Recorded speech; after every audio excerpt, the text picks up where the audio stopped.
To my channel motivational cartoon stories. यहाँ पर हम आपके लिए लाते हैं मोटिवेशनल और इंटरेस्टिंग कहानियाँ जो आपको हर दिन कुछ नया सिखाती हैं। नौकरानी एक घर के लिए कितनी जरूरी होती है, आइए देखते हैं। अरे बहू, ये देख, सारा साबुन बर्तन में रह गया। ये नौकरानी कोई काम नहीं करती, गंदा काम करके चली जाती है और ढेर सारा पैसा ले जाती है। अरे मम्मी जी, उसने तो साफ किया ही था। मेरे ही हाथ से इस ग्लास में सर्फ गिर गया था। अरे बस कर झूठी, उसे बचाने के लिए सारी जुगत लगा ले, लेकिन मैं तो इसे निकाल कर ही रहूंगी। हमारे जमाने में ना कोई नौकरानी थी और ना ही ये चिकने बर्तन। चूल्हे के जले बर्तनों को राख रगड़ कर साफ किया करती थी मैं। अरे माँ जी, मैं कहाँ बचा रही हूँ उसे। और वैसे भी आजकल नौकरानी जरूरत नहीं, स्टेटस सिंबल बन गया है। अब आप बताओ, मैं मुन्ना को नीचे घुमाने ले जाऊं तो लोगों से क्या बोलूं? झाड़ू पोछा खुद लगा रही हूँ। लोग सीधा यही पूछते हैं कि कौन सी नौकरानी काम कर रही है तेरे घर पर। अरे बस कर, ये भी कोई बात होती है? मम्मी जी, आप नहीं समझेंगी। शाम को नौकरानी घर आकर काम कर ही रही होती है कि सास को कहती है, माँ जी, एक बात बोलूं, बुरा न मानना। अरे वैसे तो मुझे तेरी शक्ल ही पसंद नहीं है, बात क्या खाक पसंद आएगी। अरे माँ जी, सुन तो लीजिए क्या कह रही है।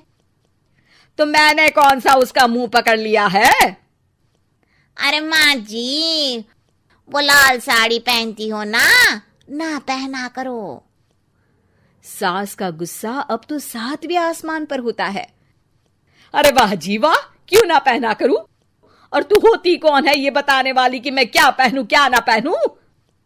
अरे माँ जी, पूरी बात तो सुन लो, वो बोलना क्या चाह रही है। अरे बुरा न मानो आंटी जी। अरे कौन है आंटी? अपनी उम्र देखी है तूने? 2-4 साल ही छोटी होगी मुझसे और मुझे आंटी बोल रही है। बहू सर पर हाथ रख लेती है। अरे अच्छी खासी उम्र दराज हो और आंटी ना बोलूं? मैं तुम्हारी बहू से भी 4 साल छोटी हूं।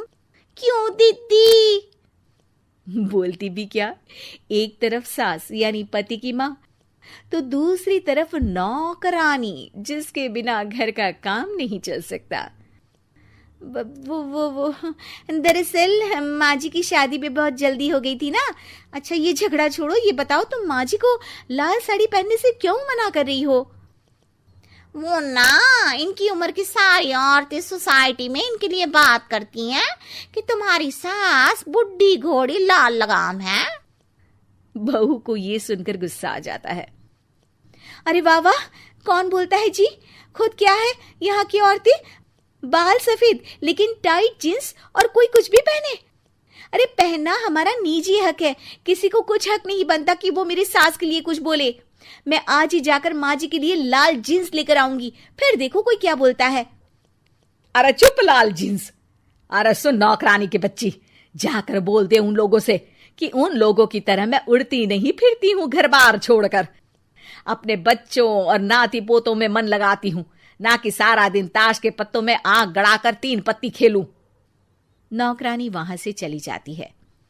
वैसे बहू, नौकरानी के क्या फायदे हैं ये तो पता नहीं, लेकिन सबसे अच्छा तो ये कि पता चल जाता है कि कौन किसके लिए क्या बोल रहा है। सोसाइटी में तेरा नौकरानी रखने का इरादा बिल्कुल ठीक था। अगले दिन उन लोगों के घर की बेल बजती है। बहू दरवाजा खोलती है कि सामने कुछ औरतें खड़ी होती हैं। अरे बहू, कहाँ है तेरी सास? बुला जरा। अरे बहन जी, आप सारी एक साथ आइए आइए, कैसे आना हुआ? अरे 3 पत्ते खेलने आई हैं, क्यों खेलोगी? क्यों नहीं क्यों नहीं, वैसे भी बड़े दिन हो गए, एंटरटेनमेंट हुआ नहीं। बहू जा जाकर पकोड़े तो बना ला। अरे बस करिए, आगे कुछ पीछे कुछ। वैसे तो कहती है कि परिवार पर ध्यान देती है, हमारी तरह 3 पत्तियां नहीं खेलती। हमने कौन सा परिवार छोड़ दिया? सास सक पका जाती है। अब ये किसने कहा? मैं तो कहती हूं कि मैं भी थोड़ा बाहर निकलूं। आपने ही तो कमला नौकरानी से ये सारी बात की थी। सास और बहू को अब सारी कहानी समझ आ जाती है कि सोसाइटी की औरतें क्यों भड़क रही हैं। माफ करिए आंटी, मैं छोटी हूँ, लेकिन फिर भी पहले तो आप लोगों ने माँ की लाल साड़ी का मजाक उड़ाया था ना। हाँ हाँ, उड़ाया था, लेकिन उससे पहले तो तुम लोगों ने हमारी जीन्स के बारे में बात की थी। अरे क्यों ना पहने हम जीन्स, तुम्हारे पैसों की थोड़ी ना है। सास और बहू सर पकड़कर बैठ जाती है। देखा बहू, ये खेल कर गई तेरी नौकरानी। यहाँ की बात वहां तो वहां की बात यहाँ। दोनों किसी तरह औरतों को समझा बुझाकर घर भेजती है और कसम खाती है कि नौकरानी को नौकरानी ही रहने देंगी। Thanks for watching. अगर आपको हमारी स्टोरी पसंद आई हो तो लाइक करें, शेयर करें और सब्सक्राइब करना ना भूलें।